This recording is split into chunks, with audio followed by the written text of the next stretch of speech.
Vamos a dar inicio a la actividad eh, para tratar de cumplir con los tiempos. Les vuelvo a solicitar que todos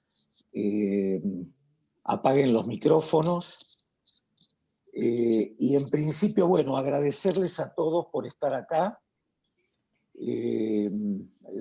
Estamos a esta altura del año y con un año especial sumamente cansados, así que es un doble agradecimiento porque, no es fácil a esta altura del año y con el año transcurrido estar disponible para una actividad por Zoom.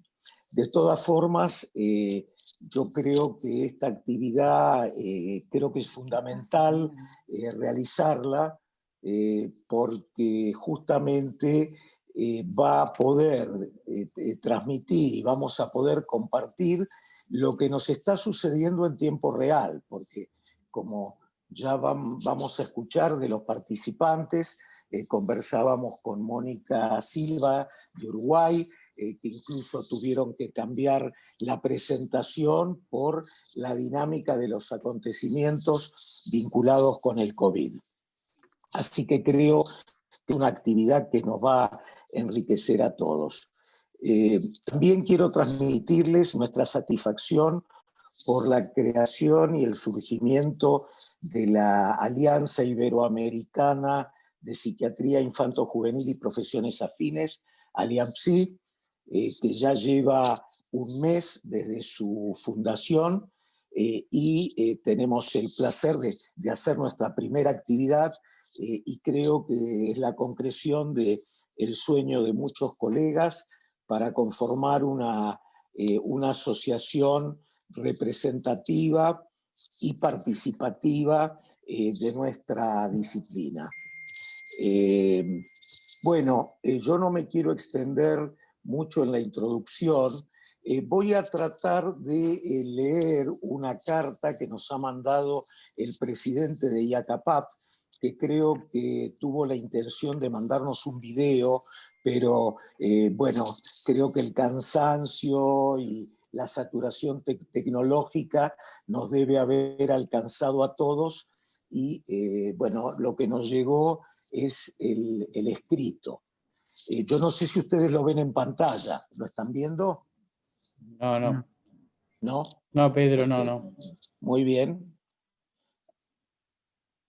Un segundito.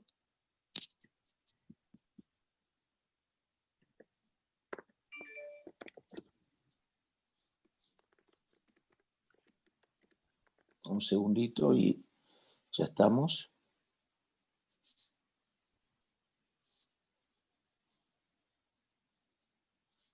No. Bueno. Me parece que no voy a poder compartirlo, pero sí voy a tratar de leerlo. Bueno.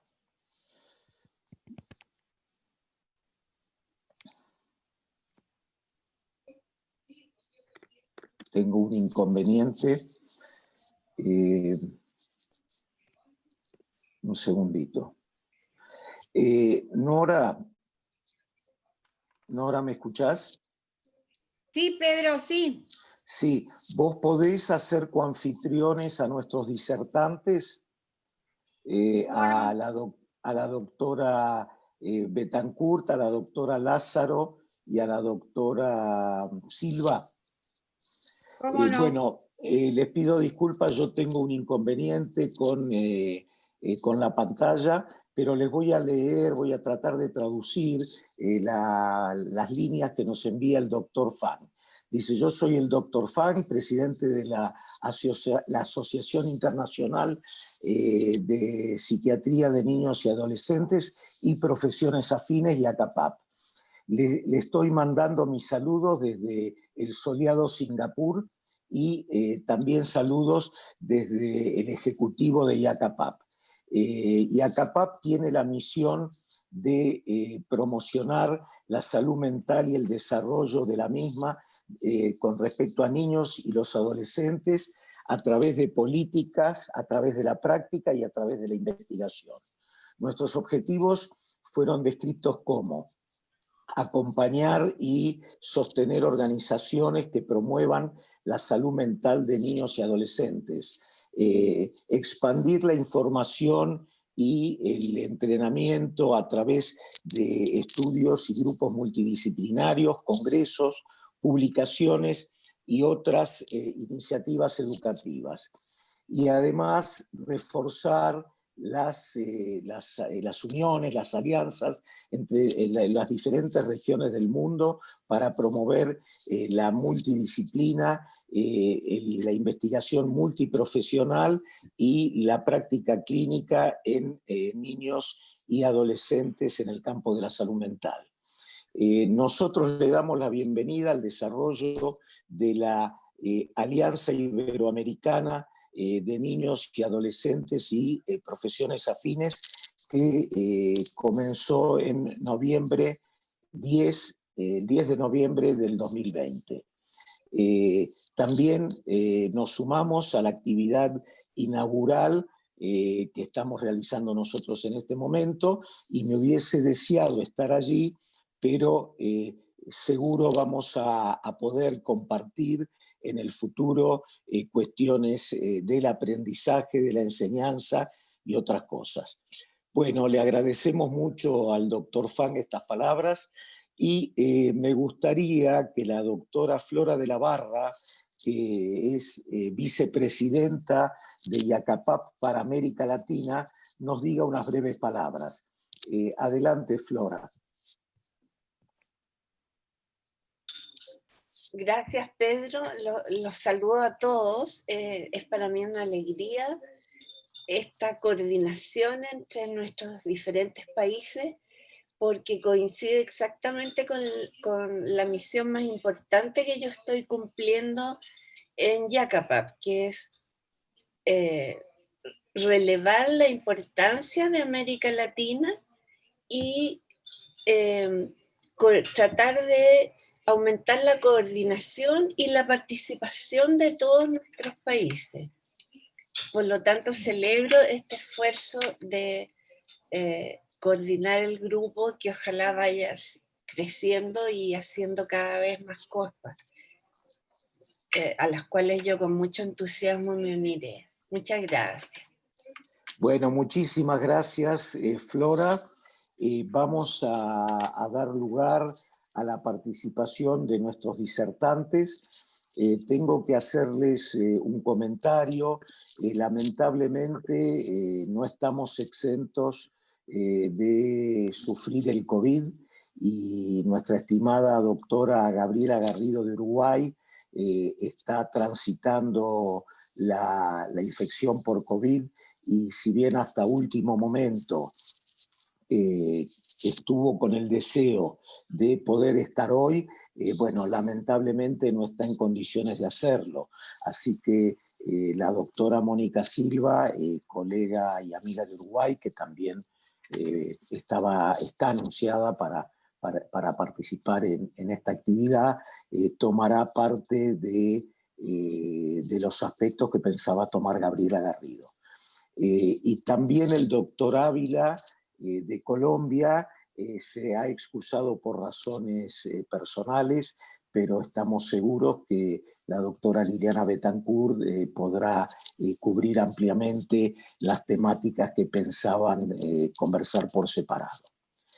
Bueno, en primer lugar, y le voy a pedir a Nora que le permita a la doctora Liliana Betancourt compartir pantalla. ¿Están viendo mi pantalla? Ahí está. Sí, perfecto.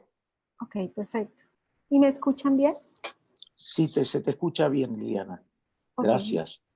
Yo quería presentarla, Liliana, que con todo esto no pude hacerlo. Liliana es médica psiquiatra y psiquiatra de niños y adolescentes, jefa de salud mental del Instituto Roosevelt de Bogotá, Colombia, miembro de la Junta Directiva de la Asociación Colombiana de Psiquiatría, docente de pregrado de Psiquiatría de Niños y Adolescentes de la Universidad Javeriana y de posgrado de Psiquiatría en la Universidad del Norte, Barranquilla, Colombia. Bueno, muchísimas gracias, Liliana. Disculpa la espera y te escuchamos atentamente. No, bueno, muchas gracias a todos. Para mí, pues, me siento muy contenta de estar compartiendo este espacio con ustedes, obviamente en nombre de la Asociación Colombiana de Psiquiatría y pues de todos los psiquiatras de niños y adolescentes de Colombia. Entonces, como habíamos acordado en el día de hoy, vamos a hablar de lo que ha pasado en Colombia con nuestra población de niños y adolescentes y también, ay, ahora no me, porque no me deja, listo, y lo que también ha pasado con sus familias. Entonces vamos a tener como, voy a contarles como unos antecedentes. Es importante que sepan que en este momento Colombia no tenemos unas cifras ya exactas de lo que está pasando con relación a patologías. Hay algunas cifras que fueron las que pude traer y pues vamos a hablar de lo que podemos esperar para el 2021. Hay momentos en que no me avanza. Listo. Entonces, como antecedente, quisiera contarles que en Colombia, en el año 2015, se hizo una encuesta nacional de salud mental. Esta encuesta fue hecha claramente con el Ministerio de Salud y con la Universidad Javeriana. En esta encuesta, estos fueron los datos que se habían arrojado en ese momento. Lo que nosotros habíamos visto y se ha observado con el transcurrir del tiempo es que estas patologías que estaban, como los trastornos del afecto, con la depresión, con los trastornos de ansiedad, con los trastornos de la conducta, donde tenemos una prevalencia, hemos tenido una prevalencia muy alta con el déficit de atención y hiperactividad realmente en toda Colombia. Esto ya ya antes de la pandemia ya veníamos viendo que venía un incremento de esto. Este es el estudio, por así decirlo, que más fidedigno, más serio, que ha recolectado realmente lo que estaba pasando en Colombia con relación a los trastornos mentales, no solamente niños y adolescentes, sino la población en general, pero esto era lo que estaba sucediendo. Entonces, de antecedente, yo traje esta diapositiva la realizó uno de los profesores, uno de los psiquiatras infantiles, y creo que esta diapositiva encierra para nosotros o para mí o para todos lo que realmente está pasando con nuestra población. Sí, pues realmente aparece el COVID, como bien sabemos, y pues el COVID al traer este virus, todo lo que tiene el temor a la enfermedad, la muerte del familiar, los duelos sin poder, sin ser duelos como antes se podían resolver, sino por así ser unos duelos traumáticos, la crisis sanitaria, el aislamiento que viene con la crisis económica, con la crisis sanitaria, hace toda una repercusión sobre, como lo habíamos hablado, sobre toda la familia. Y claramente dentro, pues, esta familia donde están los adultos y que fue la preocupación inicial, como todos sabemos, con el estrés, el desempleo, que esto, pues todos los factores psicosociales empiezan a aparecer en estos adultos, claramente la ansiedad, la depresión, el consumo de licor, la violencia intrafamiliar, todos los factores de adversidad y claramente lo que termina afectándose ya es la población de los niños y jóvenes, que por así decirlo, lo que COVID o el virus no ha hecho o no hizo en sus aspectos físicos, acá en Colombia lo que sí vemos es que sí lo está cobrando en su aspecto psíquico o en sus aspectos mentales. Entonces aparece la ansiedad, la depresión, la hiperactividad, el trastorno, los trastornos mentales, el trastorno de consumo de sustancias, el abuso y la negligencia. Entonces esta diapositiva, este es un estudio muy reciente que está en la revista colombiana de psiquiatría, publicada, pues que la pueden, están en Servier, lo pueden observar y pues resume de alguna manera a mi forma de ver lo que realmente nos está ocurriendo o está aconteciendo en estos momentos. Cuando ya hablamos, bueno, hablamos como de lo que ha sucedido, qué está pasando en este momento, pues vemos que dentro se ha desarrollado una psicopatología de nuestros niños y adolescentes y claramente de nuestras familias, donde vemos que se ha producido o estamos viendo la presentación de síntomas depresivos, alteraciones de estado de ánimo, ya no es el aburrimiento del cual el niño o el adolescente resuelve, ya son cuadros depresivos, los trastornos de ansiedad han estado completamente en un incremento, tanto en niños pequeños como en los adolescentes. Sí, hay un grupo pequeño de adolescentes en los cuales por sus características de personalidad han estado cómodos, por así decirlo, encerrados en sus casas, sí, pero la mayoría lo que hemos visto en la presentación de la consulta es realmente síntomas de ansiedad. Vemos que hay un empeoramiento claro de todos los trastornos psiquiátricos que ya estaban instaurados, en los cuales hay el déficit de atención, hiperactividad, ya están con pacientes con trastornos de conducta, aquellos pacientes con trastornos del espectro autista que no han tenido tratamiento, que no han tenido la posibilidad a través de telemedicina seguir con sus tratamientos, están desbordados también. Vemos, como lo vamos a ver en otras diapositivas, lo que ha pasado con el suicidio. Ya nosotros, como bien habíamos sabido, había un incremento de esto, pues a nivel mundial. Colombia no fue ajena a esto, y dolorosamente lo que nos dimos cuenta en estos últimos 6 meses es que la población que estaba desde los 6 a los 10 años de vida empezó a incursionar en esto, lo cual ha sido pues más doloroso todavía.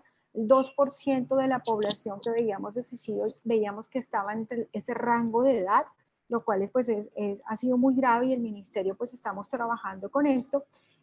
Pues todo lo que tiene que ver con el maltrato infantil, el abuso, la negligencia, la violencia intrafamiliar, y por lo tanto lo que tiene que ver con el consumo de sustancias. Entonces, esta es una información como para hacernos una idea de cuántas personas está entre la población de 10 y 19 años, y hacernos una idea también de cuántas personas pues están afectadas en este momento con lo que estamos viviendo. Estas son las cifras que en este momento tenemos como de manera comparativa de lo que estaba pasando en la población de los 4 a los 17 años. Hay un comparativo, como podemos ver, entre lo que pasó en el 2019 y lo que está pasando ya agosto, como las cifras se estaban incrementando. Lo mismo con la parte de la violencia intrafamiliar, en la medida en que dolorosamente los padres han estado en la casa, la saturación del trabajo o la misma parte del desempleo, el estrés, las inadecuadas pautas de manejo de la autoridad y de crianza ha hecho la presentación de la violencia intrafamiliar. Claramente ha pasado un incremento también de la violencia pues, en las relaciones de pareja. Dolorosamente, pues todo lo que tiene que ver con abuso sexual, estos son los exámenes que ya se habían hecho el 2017 y vemos la cifra como hasta agosto del 2020 por donde iba, lo cuales son las cifras que nos arroja pues el Instituto de Medicina Legal, ¿sí? Que son las cifras en este momento que más tenemos. Con relación pues, acá también estas son cifras que aporta pues el bienestar familiar.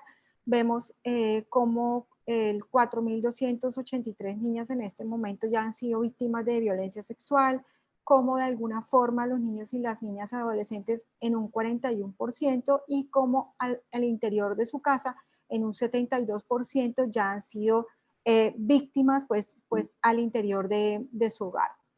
Nosotros tenemos en Colombia, pues claramente por tener una parte de la frontera, unos hechos psicosociales que también pues son motivo de nuestra preocupación y motivo también de preocupación del gobierno, sí, como es la inmigración de todos los venezolanos a Colombia con las dificultades que tiene pues nuestro país vecino.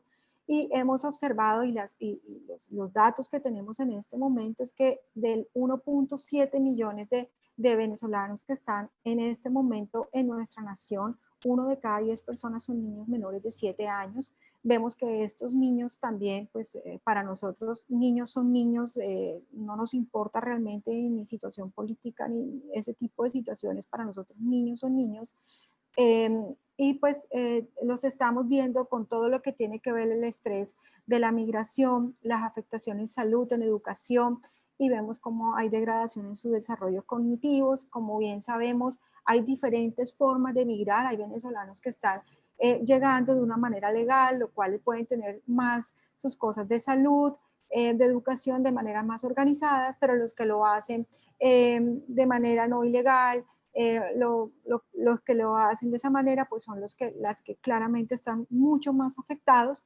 Y pues esto también es un motivo de preocupación de nosotros, sobre todo en el área que en este momento está más afectada, que es el área que colinda, que es el departamento del norte de Santander, es Cúcuta, Sí, en este momento, pues el virus SOS en este instante, tanto por la problemática que se está dando a nivel de la salud de los profesionales médicos completamente saturados, y se debe pues a esta situación en general en la cual pues los niños claramente no son ajenos a lo que está pasando.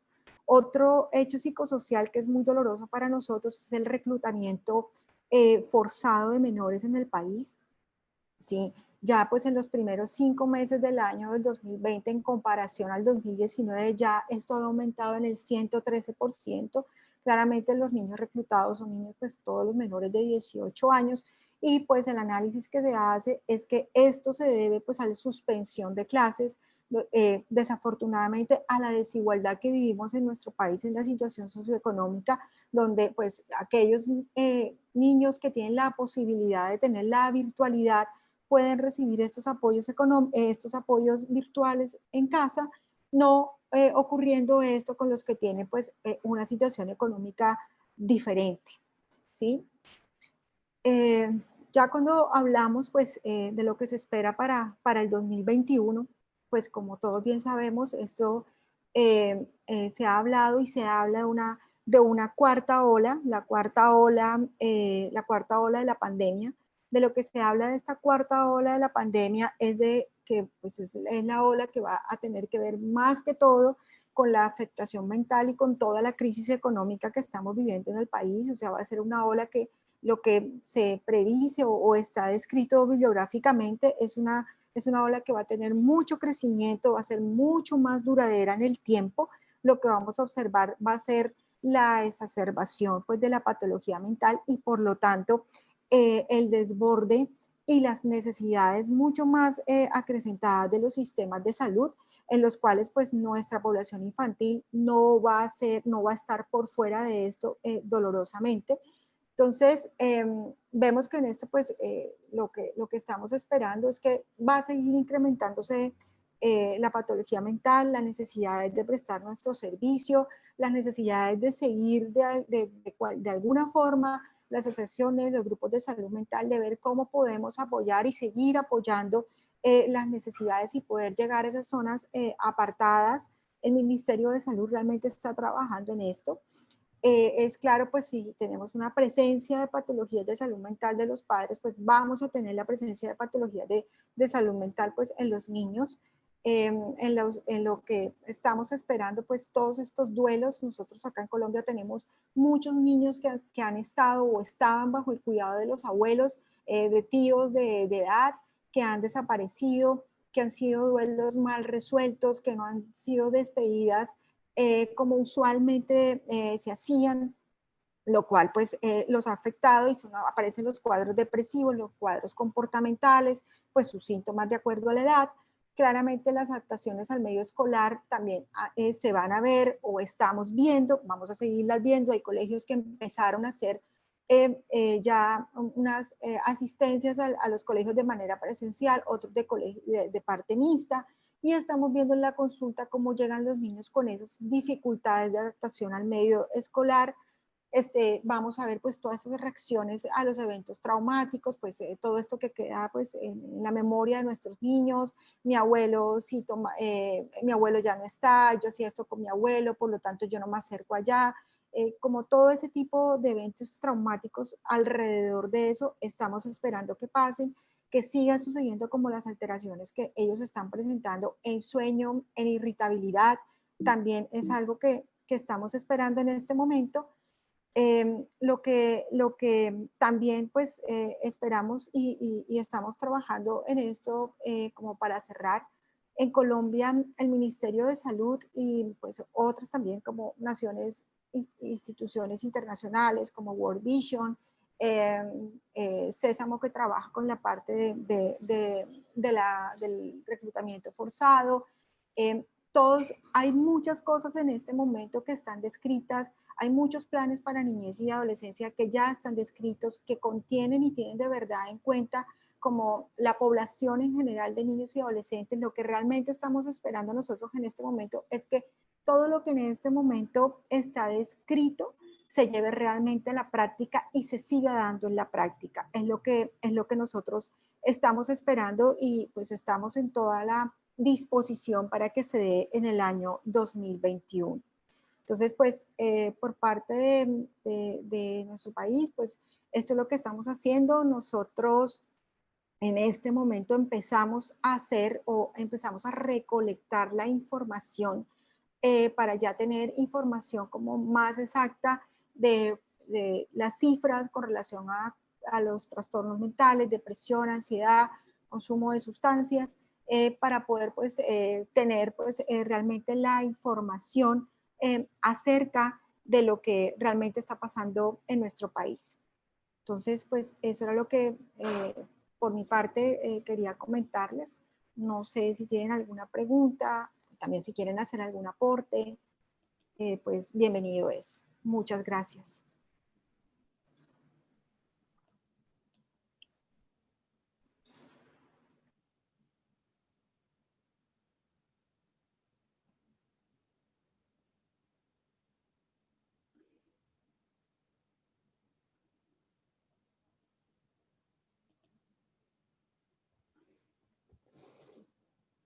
Si quieren anotar las preguntas, también pueden anotarlas en el Zoom, en el chat. Y si no se responden ahora, se pueden responder al final, y si no...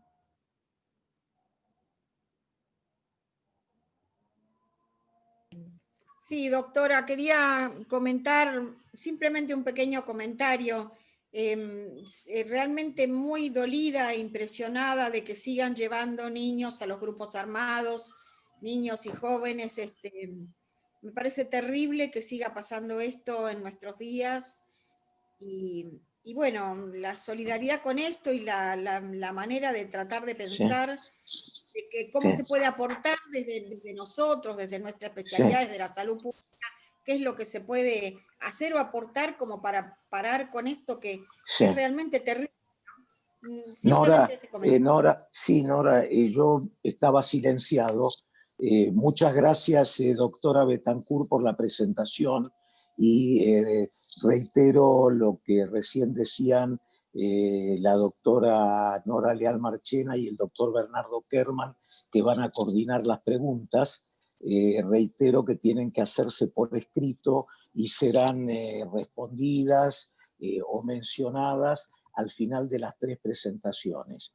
Yo quería rescatar de la presentación de la doctora Betancourt, su excelente presentación, que 3 cuestiones que sí creo que son específicas de Colombia, por lo menos 2 son específicas, otra quizás es para debatir, que son lo que mencionaba Nora, de los grupos de niños y adolescentes reclutados por las distintas bandas violentas, de la guerrilla, de los narcos, etcétera.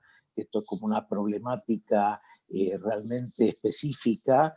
El tema, por supuesto, también de la migración de casi una comunidad como es la venezolana, que creo que también invita a desafíos, y también menciono para tener en cuenta el tema del intento de suicidio, ¿no? Que en las cifras me parece que pareciera disminuir y creo que es bueno, un dato para en todo caso luego en el debate continuar. La próxima oradora, vamos a ver si yo puedo lograr, porque no estoy pudiendo. Liliana, ¿tú dejaste de compartir pantalla? Liliana. Sí, doctor, yo dejé de compartir pantalla. Ajá, muy bien. Porque no estoy pudiendo... voy a cerrarla del todo. Ya. Sí, porque no estoy pudiendo, a ver, a la doctora Mónica Silva, habilitarla. Mónica, ¿puedes hablar así te ubico? Estoy acá. Yo igual no voy a hacer presentación, por lo cual no importa. Es solo bueno. que vean mi cara alcanza. Perfecto. Bueno, Va a ser un placer ver tu cara, Mónica. La doctora Mónica Silva, una querida colega y amiga en este recorrido de la Constitución de Alianza, es presidente de SUPIA, la Sociedad Uruguaya de Psiquiatría Infantil y de la Adolescencia, y es directora de salud del Instituto del Niño y Adolescente del Uruguay, con lo cual estoy seguro que va a tener muchas cosas para comentarnos de esa realidad cambiante y complicada que están viviendo nuestros queridos hermanos uruguayos. Adelante, Mónica.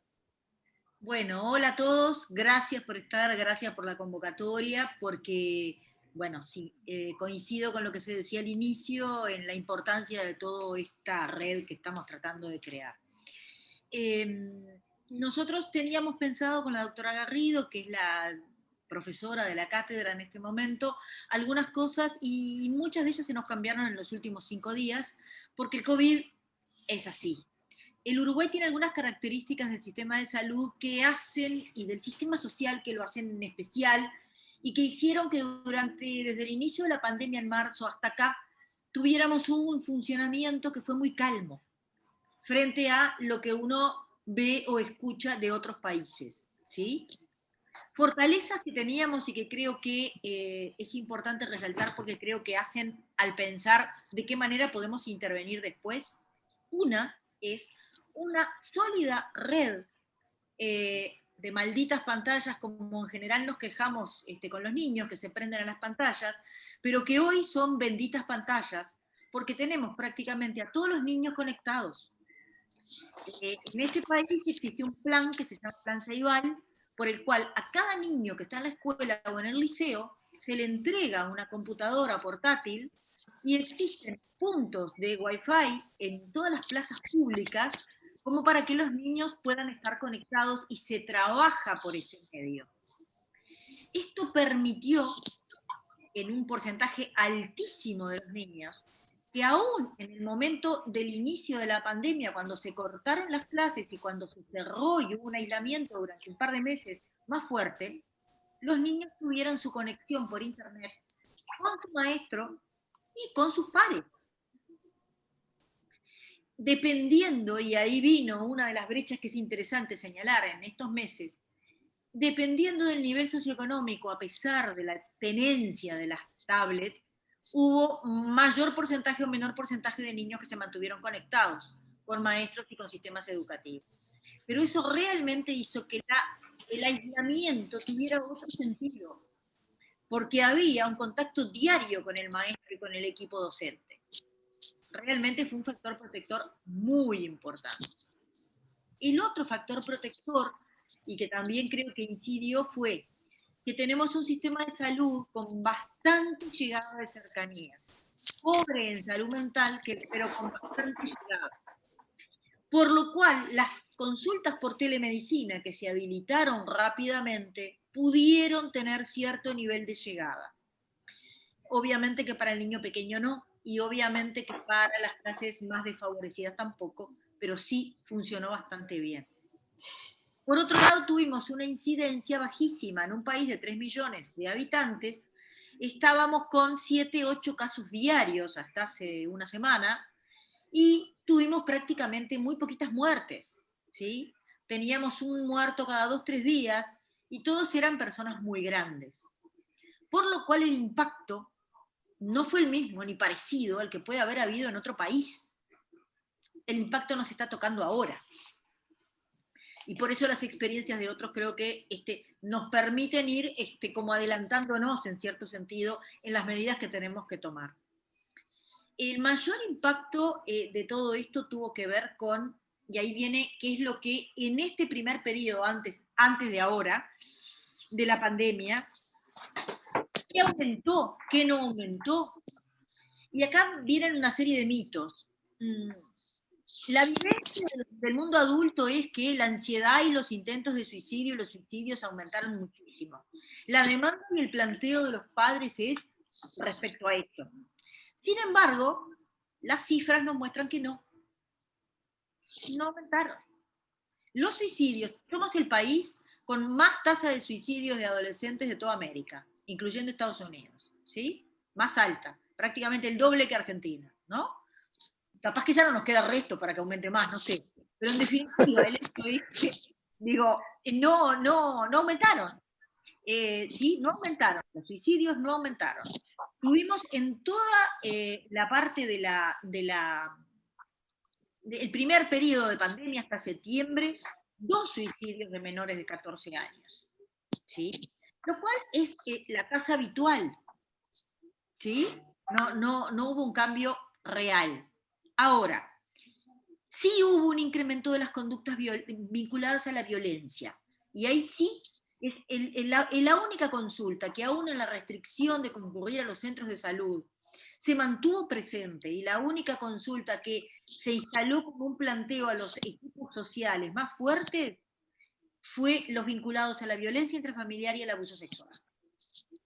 Esos motivos no solo se mantuvieron en la consulta a nivel médico, sino que en los centros específicos de violencia y se incrementó muchísimo. Lo cual obviamente preocupa, porque ahora que tenemos un brote y un pico y que pasamos de 5 casos día a 500, es decir, se multiplicó muchísimo y que se nos está empezando a desbordar el sistema, esas conductas de violencia intrafamiliar va a ser mucho más difícil controlar, detectar y intervenir. Porque ahí es donde está en este momento el punto débil, digamos. Uno de los grandes desafíos en los centros de atención social a la infancia es poder ver de qué manera se puede sostener los vínculos familiares disfuncionales, por llamarle de alguna manera, en medio de este contexto, ¿sí? Normalmente, escuela y los centros de protección diurna son un protector de la violencia y del abuso bien interesante, pero están cerrados. Los tuvimos que cerrar ahora. Los cerramos al inicio de la pandemia, se produjo el incremento y los volvimos a abrir. Hace 3-4 meses que los tenemos abiertos, trabajando bastante nuevamente, casi que normalmente, si bien los niños se escalonaban. Pero ahora tuvimos que cerrar de nuevo. Y sabemos que esto se va a incrementar. Y entonces tenemos el desafío de qué manera vamos a intervenir allí. Porque tampoco es fácil pensar en equipos de territorio que se acerquen a la familia. Y tampoco es fácil pensar que las familias nos abran las puertas de la casa, porque la familia violenta normalmente no abre las puertas fácilmente de la casa a los equipos sociales. Por lo cual ahí tenemos en este momento un gran desafío. El abuso sexual o la sospecha de abuso sexual fue el ítem, ¿no? Digo, si yo tengo que decir cuál fue el ítem que realmente se mantuvo y se incrementó con más intensidad, fue la sospecha de abuso sexual. Intrafamiliar, por supuesto. Después la violencia doméstica. En el marco de algunas poblaciones específicas, como pueden ser los trastornos del espectro autista, por ejemplo, o los chicos con TDAH, obviamente que los trastornos de ansiedad en el encierro y sin las estructuras de tratamiento y de abordaje abiertas fueron clarísimamente otro punto, pero son poblaciones puntuales, no es el grueso de la población. En adolescentes, por suerte pudimos abrir los liceos y abrir los centros de recreación, y los adolescentes circulan. O sea, nosotros no tuvimos una cuarentena cerrada como tuvieron otros países, con prohibición de salir a la calle. Nunca pasó. Eso nunca pasó. Por lo cual siguieron circulando, siguen circulando, se siguen juntando con grupos de pares. Capaz que en demasía y capaz que ahora hay que cerrar, pero en definitiva no perdieron los grupos de referencia de pares, que son el grupo más importante. La población de riesgo, ¿dónde estuvo? En esa población intermedia, entre los 9, 10 años y los 12, 13, 14. Porque los más grandes se van, arrancan a la calle sin mucha dificultad. Y los chicos encuentran el entorno familiar. Hubo algunas estrategias, como una que implementó la doctora Garrido, bien interesantes, que fue la de empezar a generar por videos y por YouTube abuelos que cuentan cuentos y empezar a distribuir esto en las familias. Porque en definitiva, una de las herramientas es empezar a encontrar en esta situación compleja cuáles son las fortalezas que podemos tener. Y si el acceso a Internet universal casi de los sistemas, de las familias, lo tenemos que utilizar esa pantalla también para generar en lo posible vínculos protectores familiares, los juegos, una serie de situaciones que empezamos a tratar de promover, y en realidad, yo voy a decir una cosa que va en contra de lo que dice todo el mundo, pero bueno, no importa. A ver, muchas familias rescataron y reencontraron un montón de cosas en medio de la pandemia. Porque está bien, vamos a ver lo patológico y lo complejo, pero también es real que hubo en esta oportunidad para muchas familias que tenían fortalezas a veces perdidas para poder encontrarlas. Obviamente, la situación económica y el estrés familiar y la pérdida de empleos pero en realidad en el Uruguay se perdieron unos 20.000 empleos, algunos ya se empezaron a recuperar, vamos a ver ahora qué nos pasa. Pero insisto, no fue tan grave hasta ahora el impacto como en otros países. Entonces pudimos medianamente sortear. Uno de los desafíos que a mí, yo siempre vuelvo al tema porque es de lo que me ocupo, el Instituto del Niño es el instituto estatal que atiende a los niños que están privados de cuidados parentales por X motivo.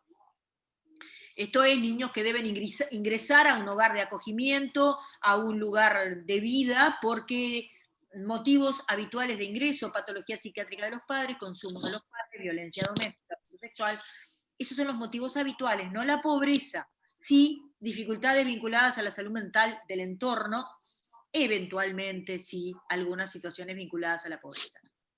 Estos niños viven en centros a veces de 30 a 40 niños. Cuarentenar a 30 a 40 niños adentro de un hogar es un desafío muy grande. Al inicio de la pandemia tuvimos que cuarentenar un poco el primer mes a todo el mundo, después empezaron a salir con menos miedo porque teníamos pocos casos, pero desde hace un mes que empezó el incremento empezamos a tener focos en los centros. Esto implica que de repente hoy tengo, por ejemplo, en una sala de psicomotricidad, encerrados, no encerrados, pero sí cuarentenados, 9 niños COVID positivos, sostenidos por educadoras, por supuesto, con todo su equipo de protección y demás, pero acá tenemos una nueva cosa, un nuevo escenario, que es el escenario de estas cuarentenas obligatorias de muchos niños juntos, con lo que implica la disrupción del comportamiento en el encierro durante 10 días mínimo, ¿no? Cuarentena mínima 10 días, con personal que empieza a colapsar y que se empieza a querer ir, con las dificultades del equipo de educadores y del equipo de salud que está colapsando y que se niega a atender. Entonces allí tenemos como otro escenario, que es el escenario de qué pasa con los niños que están institucionalizados. Y que en general como que, parece que no llegan a la consulta, obviamente, porque están en otra situación, pero realmente es un escenario muy difícil porque si los miedos están, como decía la doctora que habló antes, ¿verdad? El miedo a la muerte, estos chiquilines lo que plantean es ¿cuándo se termina esto? No plantean el miedo a la muerte, no plantean el miedo a quién se va a morir, están planteando cuándo se termina. Me decía uno hace unos días, esto es como estar adentro de una guerra que uno no sabe cuándo va a terminar. Y entonces el gran desafío es la incertidumbre. Yo creo que uno de los grandes desafíos es la incertidumbre. ¿Cómo ayudar a los niños, a los adolescentes, a manejar la incertidumbre? Vivimos en un mundo de certeza. Y esto, entre otras cosas, yo me acordaba ahora, el otro día hablando, hay un artículo sobre la incertidumbre de un psicoanalista francés, Rostand, que fue escrito cuando la primera bomba atómica, o respecto a la primera bomba atómica. Y él planteaba un poco que esto había sido un golpe brutal a ciertas certezas que tenía el mundo y el ser humano, ¿no? Y a que había, de qué modo podíamos manejar esa incertidumbre. Esta situación creo que ha generado algo parecido, ¿sí? Nos enfrentó a la incertidumbre, nos enfrentó a que somos humanos, por supuesto, cosa que en general tendemos a olvidar los seres humanos, porque la renegación es muy útil, nos sirve y nos permite sobrevivir, entonces seguimos. Pero los chiquilines la captaron, y captaron con mucha intensidad qué es esto de que no sabemos y nadie me puede dar una respuesta. ¿Cuándo me voy del aislamiento? No sé, mi amor, porque la verdad no sé. Si te vienen síntomas, no sé, y si no te vienen, te vas dentro de 3 días, pero me quiero ir. Esa situación creo que realmente es lo que está generando los trastornos, no sé, lo que está generando. Es uno de los motivos que está en la base de los trastornos de ansiedad. Somos generaciones de la mía hacia adelante, de los más chicos, que cada vez han ido teniendo menos incertidumbre en algunas cosas, más fragilidad en otras, o más liquidez en otras, digamos, pero la sensación de poder en el área de la salud, y que solo algunas enfermedades que atacaban a determinadas poblaciones nos podían bandear, esto lo cambió. Y creo que volver a tener presente que la muerte forma parte de la vida y que la tenemos que aceptar como tal y que está ahí, que va a estar, que no se va a terminar, me parece que es parte de lo que tenemos que generar para trabajar con los chiquilines y con las familias, porque también a las familias les pasa esto, ¿no? Digo, los padres más millennials o más chicos plantean estas cosas, así como, porque son padres, en general, lo que uno ve es que los padres jóvenes, muy jóvenes, perdón, yo sé que hay mucha gente joven por ahí, pero yo soy vieja y ya está, no, ya estoy en otra etapa. Pero en realidad, los padres más jóvenes tienen muy presente una cosa de necesidad de que todo se solucione, ¿verdad? Es como un tema social. A mí me llegan a la consulta, el nene llora de noche. Sí, señora, el nene va a llorar de noche. ¿Qué quiere hacer usted? Sin zapato en la boca no funciona. A ver, ¿no? Pero yo llego cansado de trabajar y tengo que dormir. Y sí, pero tener hijos es eso, ¿no? Queremos cenar tranquilos, el nene no nos deja. Y no lo va a dejar, señora. Hasta que el nene no sea grande, no lo va a dejar más, nunca más. Esa cosa hace que sean frágiles para sostener el miedo de los hijos. Y creo que tenemos que ir por ahí. No voy a hablar más. Bueno, muchas gracias, Mónica. Muy clara la exposición y bueno, me quedo con este concepto de la incertidumbre que sin duda es algo que como humanos nos acompaña siempre, pero que esta pandemia ha puesto, digamos, en el tapete muy claramente y es una de las variables con las que tenemos que trabajar y con las que tenemos que diseñar en todo caso nuestras estrategias para poder ayudar. Luego también, seguro en las preguntas va a aparecer algo como más específico en relación al cambio de tendencia que ustedes están atravesando en este momento, cómo se están manejando. Pero bueno, voy a dar paso a nuestra próxima y última expositora, que Luisa, te voy a hacer directamente anfitriona para que puedas compartir la pantalla con la condición que después me devuelvas el anfitrión. Luisa, ¿estás ahí? Luisa, tienes que... Sí, sí, estoy aquí. Perfecto. Luisa, te hice anfitriona, sí, pero no te quedes en España con el anfitrión, me lo tienes después que traer para acá. Pero es la opción que me dio acá el sistema para que vos puedas compartir pantalla si es que decidís pasar alguna presentación.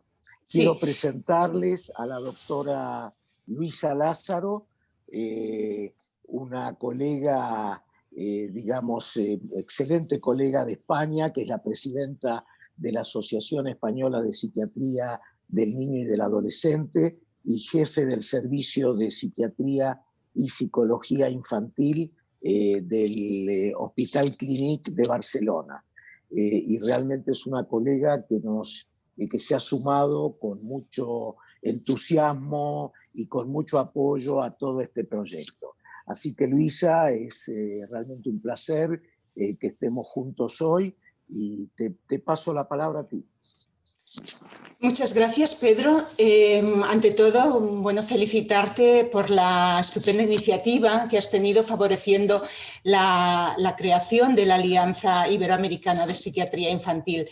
Y la invitación también a formar parte a nosotros de esta alianza y desde luego a formar parte de esta primera actividad científica inaugural. Así que, ante todo, nuestro agradecimiento de parte de AEMNIA, de nuestra asociación.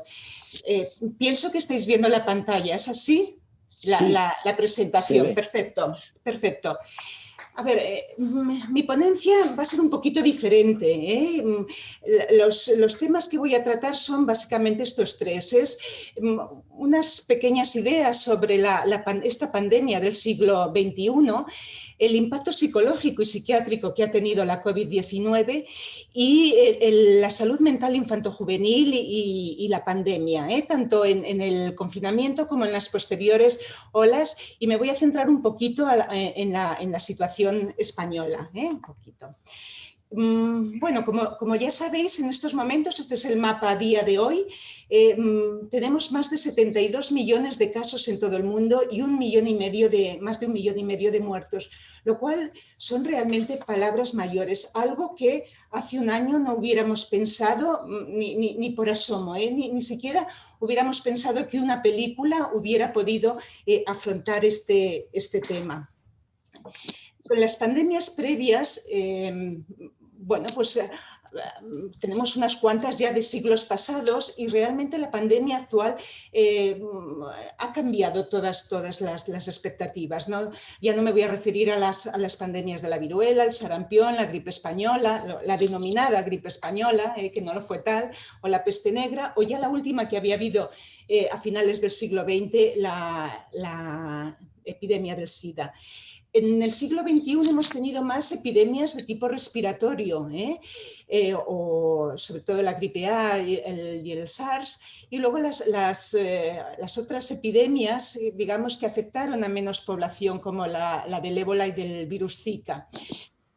A ver, no tenemos que olvidar que siempre va a haber patógenos, por lo cual siempre va a haber pandemias. Los virus u otras bacterias van a pasar muchas veces de los animales a los humanos y no podemos olvidarlas. Pero, ¿qué es lo que nos ha hecho de esta pandemia tremendamente, bueno, la gravedad, ¿no? Y es, bueno, pues la globalización que el siglo XXI nos ha traído, ¿no? En una semana se extendió a más de 40 países y realmente los problemas han sido que necesitaba una detección muy rápida y que había muchas personas asintomáticas que, bueno, es lo que se conoce, ¿no? Que sin síntomas podían transmitir la enfermedad, con lo cual hemos tenido que actuar con mucha rapidez y sobre todo tolerar un confinamiento que yo os explicaré un poquito, que desde España fue muy duro en los meses de confinamiento. Y sobre todo también lo que hemos tenido que hacer desde España es intentar reforzar la sanidad pública, que creyendo que teníamos una de las mejores sanidades del mundo, pues hemos visto que también dejaba de desear. Pero sí tuvimos muy claro lo que teníamos que hacer desde el día 1, ¿no? Lavar las manos, higiene respiratoria, distancia social, sobre todo esto que nos ha marcado tanto, la distancia social. ¿Y qué es lo que hemos visto? Yo recuerdo los meses de marzo y abril, realmente los recuerdo con mucha, no sé qué os diría, incluso emoción, porque la sanidad estuvo muy sobrecargada, la sanidad española. Pero teníamos algo muy positivo en estas fechas, y es que conocíamos la enfermedad, la íbamos conociendo progresivamente de un día para otro, de una hora para otra, porque todas las revistas científicas fueron publicando todos los conocimientos que iba viendo casi minuto a minuto. Es decir, fue una pandemia, o está siendo una pandemia con un nivel de información muy grande, sobre todo en las revistas científicas, en los webinares, algo que hemos descubierto todos y que en el minuto 1 conocíamos pues todos los tratamientos que estaban teniendo lugar en todo el mundo, pero no solo el tratamiento de la infección, sino también cómo estaba influyendo esta infección en nuestra salud mental, ¿no? Esto fue muy importante. Podíamos formarnos muy sobre la marcha. Incluso en el mes 1 ya había 2 tratados que nos iban diciendo qué teníamos que hacer. Y sobre todo lo que nos decían eran las medidas de precaución, pero también qué teníamos que hacer y qué no teníamos que hacer para mejorar la salud mental de adultos y de niños y adolescentes. Y nos podíamos ubicar en si éramos población de riesgo o no, y si éramos población de riesgo a nivel de salud mental, qué estrategias teníamos que utilizar. Esto realmente fue importante porque el tema de la formación, ya digo, día a día, minuto a minuto, pues fue fundamental, el saber qué teníamos que hacer como médicos. Y otra cosa que también se hizo, y esto lo vimos en España y seguro que en todos los países del mundo, es que todos los profesionales se volcaron, los de primera línea en la atención a los pacientes, pero quizá los de segunda línea en escribir, hacer programas de intervención, programas terapéuticos, protocolos de todo tipo que se difundieron online por todos los hospitales y por todos los países, para que lo que a uno le había dado resultado, que lo pudiera hacer el otro. Y sobre todo también lo que aprendimos es que teníamos que trabajar tal y como nos decían el soporte psicológico, ¿no?, y de salud mental en situaciones de emergencia. ¿Y qué más emergencia que la pandemia que estábamos sufriendo? Y sobre todo lo que vimos es que teníamos que empezar por los servicios básicos que atendieran todos los aspectos más sociales de la población. Era lo primero a atender, para posteriormente ir activando también las redes sociales más cercanas al paciente, adulto o niño y adolescente, a la comunidad, las familias, para posteriormente pasar a las áreas básicas de salud, donde trabajaban los médicos de familia y los pediatras, que ya tenían que atender a la población más afectada y que únicamente los casos más graves llegaran a los servicios especializados. Yo creo que esta ha sido la forma de trabajar, que ya estaba muy bien definida para todo el mundo previamente, pero que aprendimos que tenía que ser así. ¿Qué es lo que nos decían los primeros artículos sobre la cuarentena y sobre el confinamiento? Pues que realmente eran situaciones muy estresantes y que bueno, generaban, la población tenía miedo al contagio, aburrimiento, mucha información. Cuando se tiene mucha información hay mucha información buena, pero también hay mucha información deficiente, y había que intentar mitigar todas esas consecuencias de la cuarentena y del confinamiento. Nosotros, ¿qué hicimos desde la Asociación Española de Psiquiatría Infantil y Juvenil?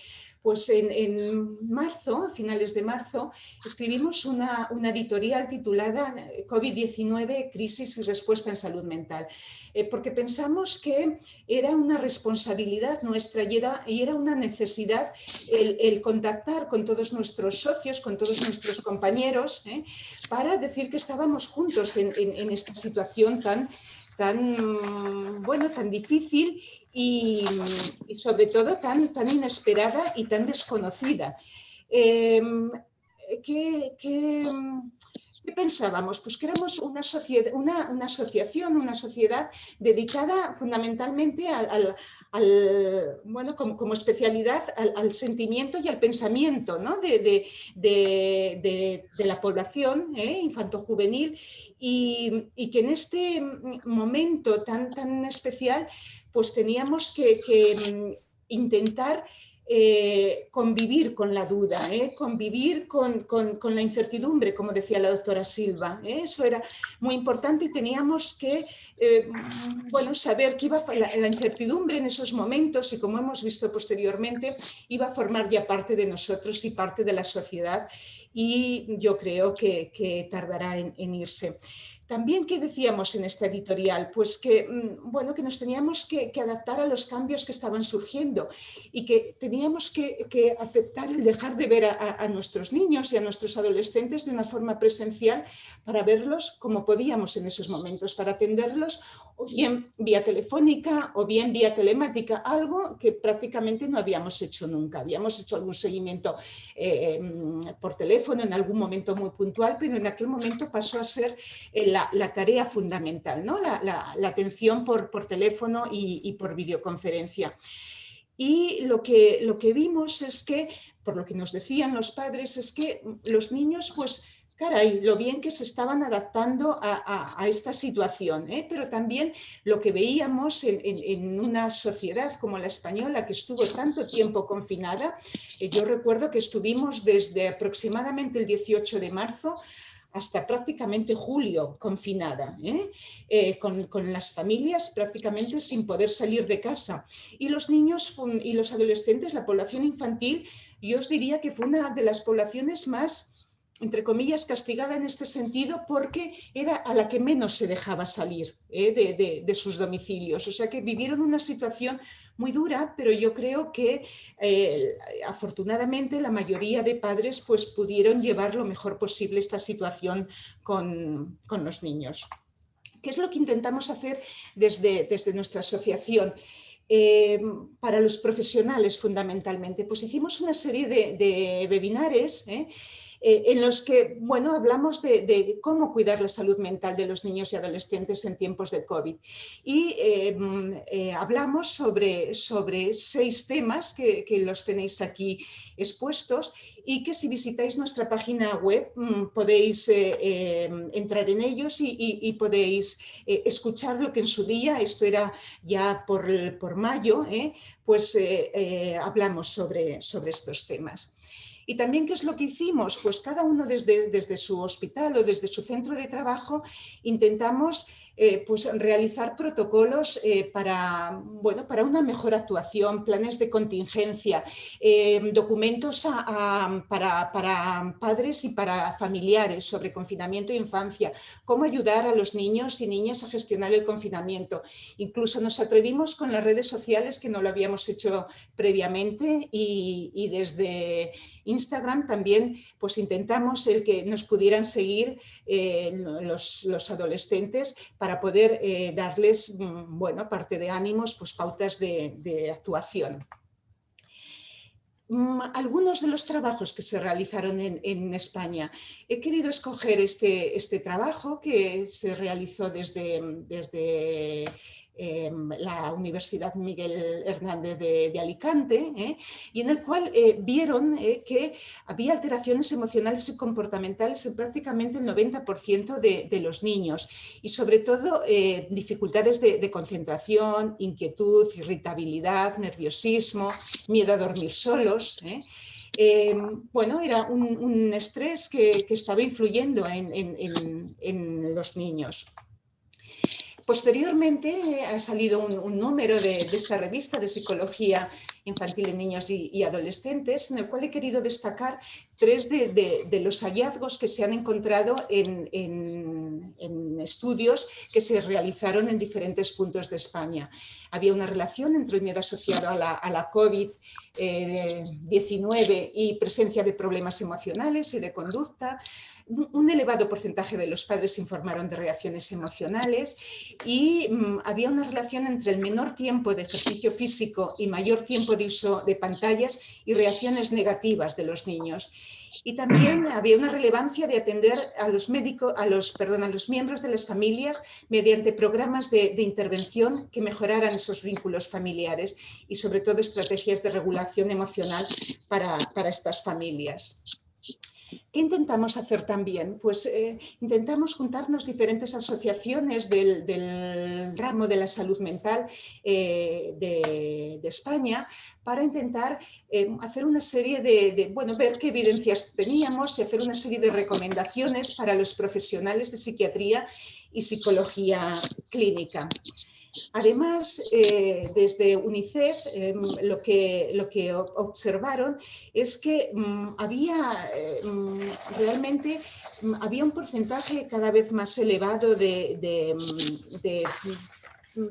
familias que planteaban dificultades con los niños, sobre todo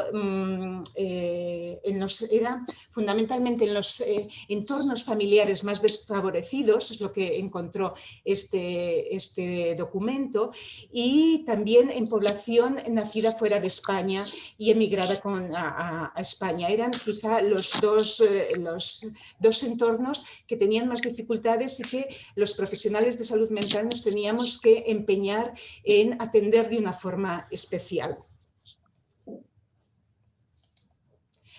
He querido poner este gráfico porque yo creo que también nos dice cómo tenemos que actuar y no solamente nos enseña a quedarnos con los factores de riesgo, sino también con los factores de protección tan importantes y que debemos, aparte de intentar disminuir los de riesgo, realmente tenemos que intentar favorecer en nuestra profesión todos los factores de protección. Pues hemos visto que, bueno, que a nivel, por ejemplo, de la familia, el tiempo que estaban los padres con la familia, en la medida que pudieran, fijaros que en nuestro entorno un gran porcentaje de padres pudieron estar con sus hijos en todo el confinamiento, que como os he dicho duró 3 meses. Realmente eso también fue importante. También es verdad que como contrapartida otros muchos padres han perdido el puesto de trabajo y eso pues realmente no ayuda como factor de protección. Pero también la comunidad, hay que potenciar la comunidad como factor de protección y la sociedad y todas las organizaciones de la sociedad civil, aparte de, bueno, de las normas socioculturales que hemos de dar a toda la población, a la sociedad, ¿no? Valorar una serie de actividades que se han desarrollado y que yo creo que han sido muy importantes para poder salir lo más airosos posibles de esta situación. Yo en junio, en una sesión clínica en el servicio que dirijo, planteaba estas 4 cuestiones como finalización de la sesión clínica. Y planteaba qué sucederá con la población general y con los niños en particular.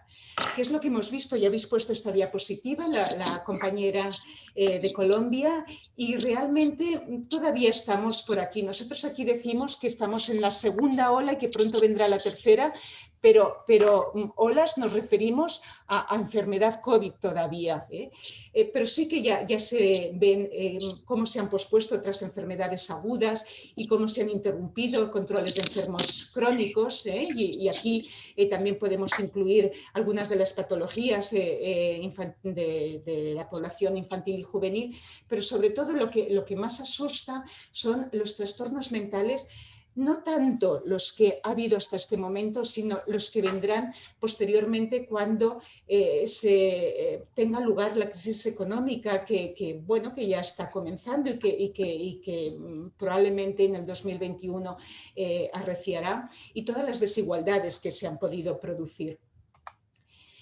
¿Qué segunda pregunta hacía? ¿Qué sucederá con los niños y adolescentes ya tratados por diferentes patologías que han estado bien durante el confinamiento y que en septiembre tendrán que volver al curso escolar? Esta era una de mis preguntas en junio. ¿Y qué es lo que hemos estado viendo? Pues que la asistencia ambulatoria, lo que hemos visto en nuestro país, también es verdad que yo hablo desde un servicio. Pienso que lo puedo extrapolar a todo el país, pero me puedo equivocar en este pensamiento. No sé hasta qué punto es extrapolable, pero sí que creo que, bueno, que progresivamente han ido incrementando los nuevos casos. Desde donde yo trabajo, no podemos decir que a nivel ambulatorio haya un aumento todavía muy importante, pero también he de decir que la asistencia en atención primaria, que es desde donde se nos derivan los casos a salud mental, todavía está muy centrada en el COVID. Pensar que en España ha sido uno de los países más afectados, uno de los países muy afectados, con entre 45.000 y 60.000 fallecimientos, y todavía los ambulatorios, los centros de atención primaria están muy centrados en la detección del virus. A nivel de ingresos, yo lo que he podido ver es que las tasas son similares a los años previos, y que han empezado a aumentar como en otros años con el reinicio de la actividad escolar. Los centros escolares estuvieron cerrados en España desde marzo hasta final de curso, y en septiembre, aunque hubieron muchas dudas, pero sí que en septiembre se reabrieron los colegios. Y lo que sí que os voy a poner aquí, porque es lo que más hemos visto y lo que, hablándolo con otros compañeros del resto de España, hemos comprobado que había ocurrido, es un aumento muy importante del número de casos de trastornos de la conducta alimentaria, que se fueron, probablemente fueron bajando de peso a lo largo de todo el confinamiento y que han eclosionado después del verano. Es verdad que nunca dejaron de bajarlos, nunca dejamos de asistir los trastornos de la conducta alimentaria in situ, no telefónicamente, no por videoconferencia. Hemos tenido un aumento muy notable de casos y también un aumento de la gravedad de los mismos. Pues he puesto esta pequeña imagen porque es verdad que en los trastornos alimentarios era como la tormenta perfecta, la cuarentena del coronavirus y todo lo que se ha relacionado con ella y ya digo, el amplio aumento de casos. La tercera pregunta que me hacía es ¿qué pasará con los niños en los que la modalidad de enseñanza online no ha funcionado por escasez de recursos o por dificultades en la supervisión familiar? ¿Será posible otros tipos de escolarización? Bueno, en esto estamos aquí. Nosotros durante varios meses cambió el modelo educativo, todo fue online. Es verdad que disminuyó notablemente las exigencias a nivel online, pero sí que hemos visto que ha habido un menor soporte educativo en poblaciones vulnerables, ¿no? Sobre todo en el déficit de atención y hiperactividad, en los trastornos del aprendizaje y también en los trastornos del espectro autista. Y hemos visto que los niños han pasado mucho más tiempo con dispositivos electrónicos. También es verdad que desde los colegios se ha hecho un soporte también muy electrónico. Y ha habido, pues, por una parte, mucho exceso de información, pero también de desinformación. Y la última pregunta, y con esto ya acabo, es si estaremos en condiciones de asegurar que las nuevas formas de trabajo de tratado ha facilitado un seguimiento óptimo en los pacientes de mayor riesgo y qué nuevas tecnologías nos ayudarán en el abordaje de nuestros pacientes. Y bueno, pues hemos echado mano de algo que era impensable anteriormente, que es la telepsiquiatría, ¿no? Todos hemos valorado las consideraciones tecnológicas, nos hemos intentado poner al día lo antes posible. Hemos valorado qué relación médico-paciente había previamente. Hemos intentado evitar las primeras citas por videoconferencia o teléfono en la medida que esto era posible. Hemos intentado estandarizar protocolos como de buenas prácticas clínicas, ¿no? para intentar realizar mejor la telepsiquiatría, que como ya sabéis no siempre es posible, tener una serie de consideraciones éticas y un marco legal normativo que nos ampare en este tipo de asistencia. De todas formas, es cierto que hay dificultades también para algún tipo de terapias como las terapias grupales, pero bueno, no ha dejado de ayudarnos en estos momentos de gran dificultad durante todos los meses pasados. Con esto nada, simplemente daros las gracias por la atención y estar abierta a las preguntas que queráis realizarme sobre los meses previos y lo que creemos que nos espera en los meses venideros. Un abrazo a todos, un saludo a toda la comunidad iberoamericana. Bueno, muchísimas gracias, Luisa. Excelente tu exposición. ¿Se me escucha bien? ¿Se me escucha? Sí, Pedro, se te escucha perfecto, Pedro. Perfecto. Bueno, muchísimas gracias, Luisa. Le vamos a dar paso a las preguntas. Nora y Bernardo, les pido que sinteticen lo que ha llegado hasta ahora, los comentarios, y continuamos con el intercambio. Dale. Tenemos unos minutos. ¿Querés empezar vos, Nora, o empiezo yo, después seguís vos?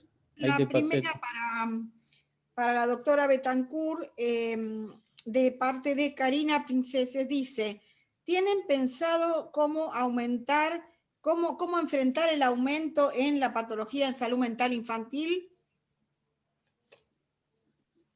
Bueno, nosotros en este momento, lo que se ha en este momento multiplicado pues, en el país y cada vez más instituciones lo están haciendo, es todo lo que tiene que ver con la parte de telemedicina.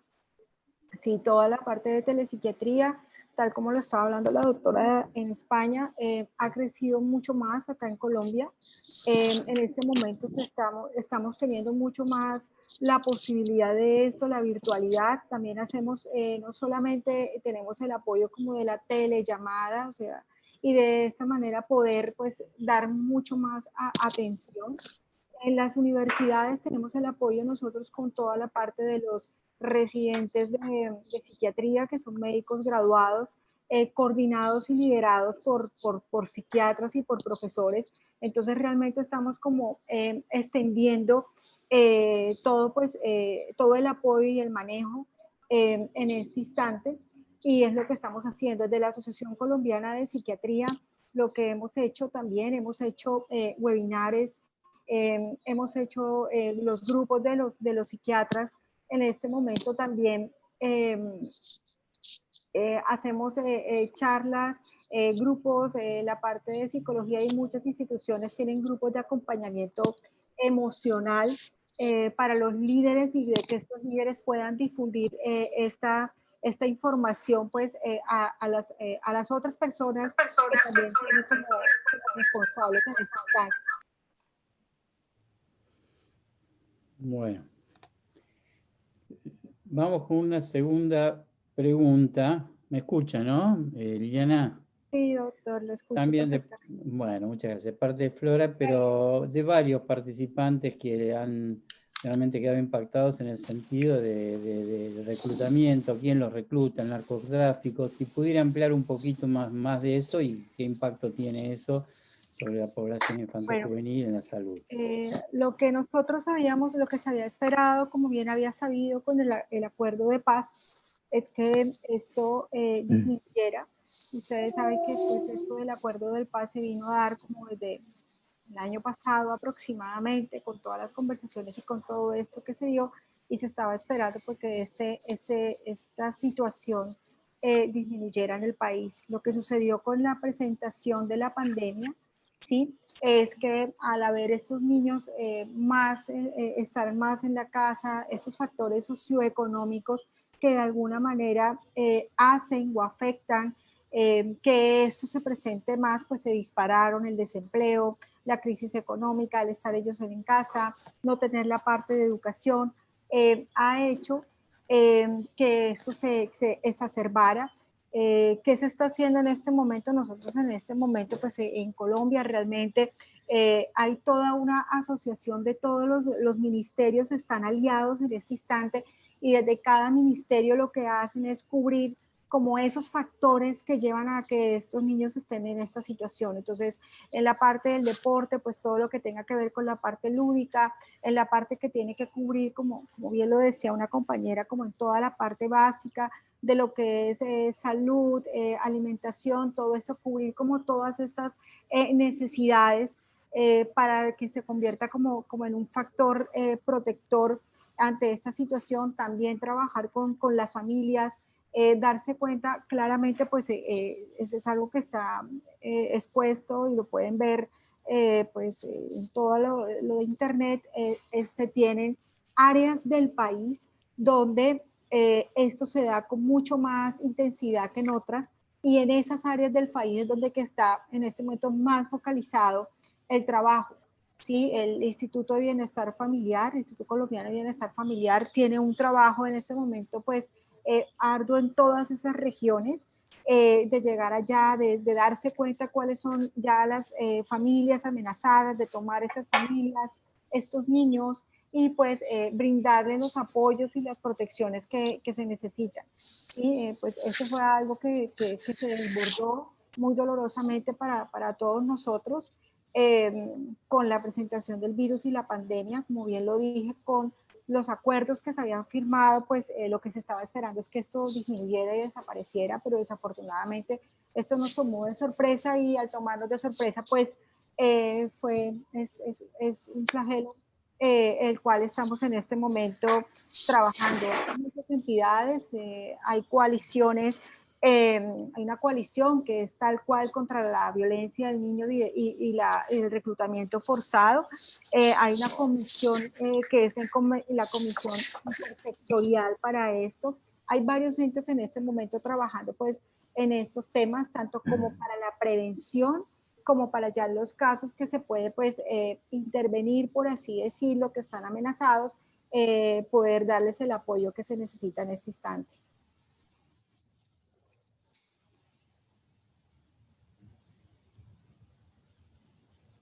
Estás muteado, Bernardo. Sí, sí, Nora iba a preguntar ahora, por eso. Está bien. Acá, para la doctora Silva, ¿cómo estás, Mónica? Acá dicen que Karina Pincever dice que es como una observación que hace, que podría pensarse en que haya centros de protección abiertos, porque el tema de la violencia, el maltrato y el abuso con los niños pone en riesgo su vida, y ver de qué manera podrían permanecer abiertos estos centros. Este es el aporte que hace la doctora. Sí, Después, tenemos Bernardo. un gran Sí. desafío que es el equilibrio entre los factores epidemiológicos y los factores de protección de salud mental y sociales. Es una esta pandemia de esos desafíos. Así es. Distribuir la circulación, distribuir la llegada de la gente a los centros en donde se pueden aglomerar y acumular, obviamente es un elemento importante. No es fácil el encontrar las herramientas. Hemos tenido situaciones en donde, por ejemplo, niños han grabado en sus laptops situaciones de violencia para poder tener una prueba para hacer la denuncia. Por ejemplo, se habilitó, claro, tenemos dos. Se habilitó un número para un correo para que los niños puedan escribir y que eso sea absolutamente confidencial con su código de acceso, escribir a través de la computadora y plantear denuncias, para encontrar mecanismos que sean de llegada virtual, porque muchas veces no se puede. Se escapan, como siempre, los más vulnerables y los más pobres, ¿no? Que ese es el gran problema, la desigualdad, y la desigualdad que, como decían la colega de España, uno espera que en este próximo año vaya en aumento por la crisis económica y se nos van a caer del sistema muchos niños. Creo que el desafío viene ahí, ¿no? Bien, muchas gracias, Mónica. Javier ahora. Sí, a Javier ahora pregunta, bueno, es realmente vinculado con las tasas tan altas, Mónica, de suicidio, que son mucho mayores en Argentina que en Estados Unidos, que es brutal, dice, y cómo, de alguna manera, qué hipótesis tiene, cómo se explica esos datos, y le agrego cómo se explica que no hayan aumentado a lo largo de esto, ¿no? De esta pandemia. Es una pregunta para la que no tengo respuesta, primera cosa. Si la tuviéramos, capaz que lo habíamos podido solucionar. Es algo que nos preocupa profundamente. Tenemos una tasa muy alta de suicidios y una tasa alta de suicida en un país de 3 millones de habitantes, 2 personas por día, de las cuales cada día salteado más o menos son menores de 25 años. Y la muerte, los principales motivos de muerte en niños y adolescentes y jóvenes hasta 25 son accidentes de tránsito y suicidio. Hay algo, obviamente, de nuestro sistema social que hace que la gente tenga algo hacia la autodestrucción. ¿Dónde está el botoncito? En realidad es muy complejo, porque esto abarca factores sociales, factores probablemente endógenos.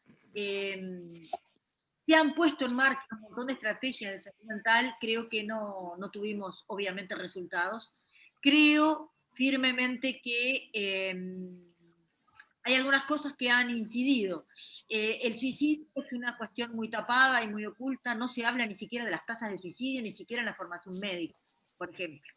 ¿Sí? Creo que por ahí tenemos una pata interesantísima. El médico sale de esta información general y el suicidio no existe. La gente parece que no se suicida. Ese es un tema. ¿De qué manera tenemos la responsabilidad de los sectores en salud mental de formar a los médicos generalistas en determinados factores, porque son ellos los que van a estar en la promoción y en la primera línea de atención, no nosotros? Y cuando escuchaba ahora hablando de los factores de protección frente al COVID, es lo mismo. No podemos estar nosotros, súper especializados y pocos en número, los que estemos asumiendo la tarea de promoción y de prevención. Obviamente tenemos que formar a otros que van a ser los actores principales, educadores, maestros, médicos generalistas, enfermeros. Creo que ahí tenemos una pata bien importante de la acción. Yo quería, perdón Bernardo, Dale, no hay problema. Quería, digamos, comentar este tema de las cifras de los trastornos y las cifras de los intentos de suicidio. Acá en Argentina tampoco tenemos buenas estadísticas, por lo menos las que a mí me llegaron de los hospitales, de los servicios de los hospitales más importantes. Diría que está en 2-1, estamos en el sentido que de 3 hospitales, 2 tuvieron mayor consulta y mayores internaciones por intentos de suicidio y 1 no.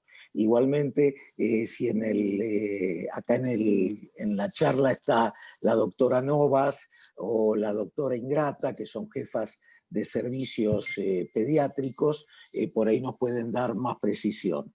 Pero lo que es interesante en relación a si aumentaron los trastornos o no, yo creo que por lo que ustedes comentaron en general, algo que está en línea con la bibliografía, aumentaron los síntomas de muchos trastornos, pero esos síntomas no llegan a conformar criterios diagnósticos definitivos, pero sí cuando hay mucha bibliografía de China, que es donde primero comenzó todo esto, y lo que yo he podido leer es, por ejemplo, en el espectro depresivo, aumentos significativos de síntomas, pero que no llegan a conformar totalmente el diagnóstico de depresión. Y yo, digamos, diría que hay como 2 ejes en las charlas que hemos escuchado. Yo diría un eje que es el de temas duros, ante los cuales nosotros sentimos cierta impotencia, que creo que fueron bien descritos en el caso de Colombia, estos niños que se reclutan, que el tema de las comunidades de migraciones masivas, y lo que comentaba también Mónica de que nosotros vemos en Argentina, del aumento de la violencia intrafamiliar y el abuso sexual. En ese sentido, yo no sé si me perdí porque en un momento me quedé sin sonido, pero quería preguntarle a Luisa cuál es la visión en España de esos temas, digamos, de la violencia y del abuso sexual, si tienen algunos datos o alguna percepción, ¿no? Sí, mira, no tengo datos. Es verdad que yo creo que quizá en nuestra sociedad todavía se tapa todo lo que se puede, lo que es el abuso sexual. Y cuando nos llega, ha pasado cierto tiempo. No tenemos la sensación en general de que haya aumentado el tema del abuso sexual durante esta pandemia, ni que haya aumentado hasta el momento otros trastornos. Yo un poco con lo que tú decías, sí que es cierto que ha habido muchos síntomas, hay estudios de síntomas, muchos estudios se han hecho vía telemática, rellenando cuestionarios de síntomas, y entonces sí que podemos hablar de un 80% de los niños que tienen insomnio, que tienen dificultades para alimentarse, etcétera, etcétera. Pero como trastornos, yo lo que os puedo decir, dirigiendo un servicio relativamente grande en España de psiquiatría y psicología infantil y juvenil, es que durante una gran parte del tiempo no notamos aumento de casos, salvo la patología alimentaria que ahora comentaré un poquito más tarde. La unidad de hospitalización, que normalmente la tenemos 22 camas y la tenemos llena alrededor del 80-90% de las camas, llegó un momento en que fueron disminuyendo los ingresos hasta que incluso pudimos cerrar para convertir nuestra sala en una sala COVID. Estoy en un hospital que había tantos pacientes de COVID que la mayoría, aproximadamente un 70, casi 80% del hospital, hospital se convirtió en hospital COVID y de hecho nuestra sala de psiquiatría infantil estuvo cerrada para ingresar pacientes adultos con COVID, ¿eh? Y no tuvimos esa necesidad de qué íbamos a hacer con los pacientes, porque realmente hubo una disminución en general de la patología que venía no solamente a ingresar, sino también las primeras visitas. Yo creo que ha habido también otro hecho muy importante en España, llevamos ya muchos meses, y realmente todo lo que es la asistencia primaria está muy, ¿cómo os diría yo?, sobrecargada, sobresaturada todavía con paciente COVID, con paciente que va por posibles síntomas, que tienen que descartar COVID, que tienen que hacer las PCRs para ver si son positivos o negativos, y nosotros recibimos los pacientes desde las áreas básicas de salud, desde la atención primaria, y a fecha de hoy todavía una gran parte de la asistencia que se hacen en las áreas básicas de salud, en la asistencia primaria, es patología COVID, ¿eh? Y los pediatras, los médicos de familia que visitan a los pacientes a partir muchas veces de los 14 años, no están viendo otras patologías, incluso en algunos ambulatorios no nos dejan ir. Nosotros tenemos un programa que se llama Programa de Soporte a la Primaria, que es que no tienen que venir los pacientes a nuestras consultas ya de psiquiatría y psicología infantil, sino que vamos los profesionales para valorar si realmente hay una patología clara o se puede solventar desde la asistencia primaria. Y en algunos ambulatorios no nos han dejado ir durante muchos meses porque estaban completamente dedicados a los pacientes COVID, ¿eh? Entonces sí que hemos ido viendo que realmente casi todo ha disminuido, ¿eh? Y sin irme del tema, Pedro, incluso también la patología, digamos, familiar o las dificultades familiares durante todos los primeros meses, y ahora es cuando volvemos a ver nuevamente patología general, pero también, independientemente de que pueda estar ligada a mayor tensión, incluso violencia intrafamiliar, lo que es muy llamativo aquí en España es que una gran parte de la patología que vemos está muy ligada al tema académico, a la escuela, a la tensión escolar, y realmente pues vemos patología, tentativas autolíticas muy ligadas a la escolarización, ¿eh? Si me voy a la patología alimentaria, más que nada porque he visto una de las preguntas que también preguntaban, la inclusión de trastornos alimentarios. A ver, lo que a nosotros nos ha llamado la atención es que no es que veamos mucha más patología alimentaria que veíamos previamente a la pandemia, pero en términos relativos hemos visto mucho más, porque al ver menos de otra patología ha habido muchas familias que han contenido muy bien a los niños, ya digo, en este confinamiento tan largo que hemos tenido en España de casi 3 meses, y que yo creo que, no voy a decir que se maltrató a los niños, pero que costó mucho que se les dejara salir a la calle, es decir, los menores estuvieron en sus casas prácticamente durante 2 meses y más sin salir a la calle. Pues bueno, yo creo que las familias en general pudieron mejorar, y como decía la doctora Silva, sí que vimos también que bueno, se potenció una mayor relación con los padres y las familias, y la relación familiar también creció un poco por lo que escuchábamos en las entrevistas telefónicas que se hacía. Pero volviendo e intentando no perder el hilo de lo que voy diciendo, lo llamativo ha sido los trastornos de la conducta alimentaria, qué graves han venido y que no dejamos de atender y de ingresar. En estos momentos vuelven a ser los trastornos alimentarios la patología más grave que estamos ingresando, cuando ya habíamos perdido un poquito este hecho, Luisa, ¿no? Sí, Luisa, perdón. bueno, gracias. Perdón, me he extendido. No, está muy bien, pero estamos entrando en los últimos 5 minutos, así que yo diría, no sé si hay algunas preguntas más y Dos entramos preguntitas. en el cierre. Pedro, Dale. Nora tal vez quiera hacer una pregunta, después yo voy a hacer una pregunta general también vinculada a Rita. Mónica, me gustaría saber si es posible, primero mandar un abrazo grande a Gabriela, un abrazo virtual, pero espero que ande bien, es una amiga querida, digamos, de muchos años, Y segundo, que ella desarrolla, vos dijiste, unos videos con cuentos infantiles en YouTube. Y me gustaría saber si ustedes tienen posibilidad de compartir con los colegas argentinos esto, porque también sería importante para distribuir entre nuestros niños, que también en muchos casos están adentro. Y Sí. bueno, era eso y nada, hablar un poquito Gracias por el abrazo, será transmitido. Y sí, yo ya me pongo en contacto con Gabriela y lo hacemos. Son abuelos que cuentan cuentos y está bien interesante. Me parece muy valioso, así que si lo quieren y pueden compartir, va a ser muy recibido acá, muy bien recibido.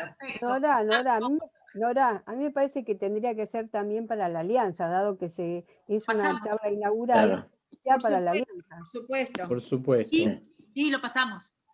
Bueno, Bernardo. una última pregunta general en función de lo que he visto. Hay algunas preguntas vinculadas con instrumentos de medición que van más allá de este contexto, pero hay muchas preguntas que se repiten vinculadas con factores de protección y de riesgo.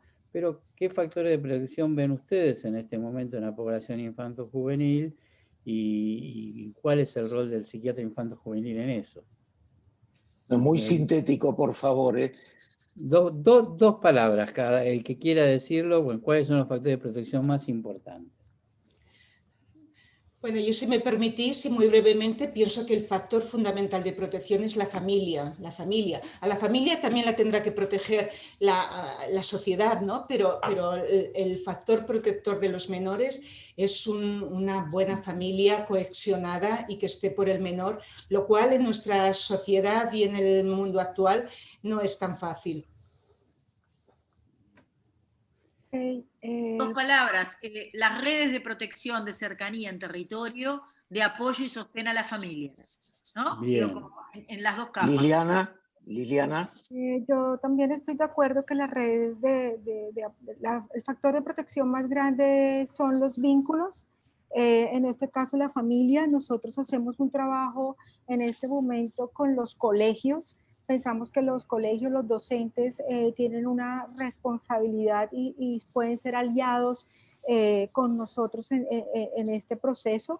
Y con relación al rol del psiquiatra infantil que estamos haciendo esto, pues en Colombia nosotros, a comparación de la población, somos pocos psiquiatras infantiles. Lo que nosotros estamos haciendo en este momento es difundir, hacer una psicoeducación y buscar apoyo en otros profesionales de la salud, impartiendo pues nuestro conocimiento, factores de riesgo, haciendo por eso la parte de psicoeducación con pediatras, con los psiquiatras de adultos, para poder darle, abarcar y dar un apoyo así a toda la población que en este momento está en riesgo.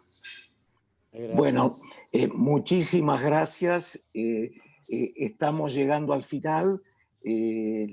Agradecemos mucho a todos los participantes, por supuesto en especial a nuestros oradores, a la doctora Betancur, a la doctora Silva, a la doctora Lázaro, que han compartido excelentes exposiciones y por lo menos en lo que a mí atañe, creo que ha sido la mejor manera de inaugurar los encuentros científicos de esta nueva alianza. Creo que tenemos muchísimo camino para desarrollar, creo que hay mucha necesidad y además mucha posibilidad de hacerlo por esta nuevo acceso a la tecnología y la posibilidad de estar más cerca. Así que bueno, creo que cerramos muy satisfechos y muy contentos. Les deseamos a todos felices fiestas, que tengamos todos un excelente 2021 o por lo menos mejor que el 2020 y bueno, un abrazo a todos. Y Luisa, tú has quedado como anfitriona, así que sos la que va a tener que cerrar la sesión. Vale. No me devolviste el anfitrión. Bueno, no, por favor, muchísimas gracias a todos. Un saludo grande. Hasta luego. Dios.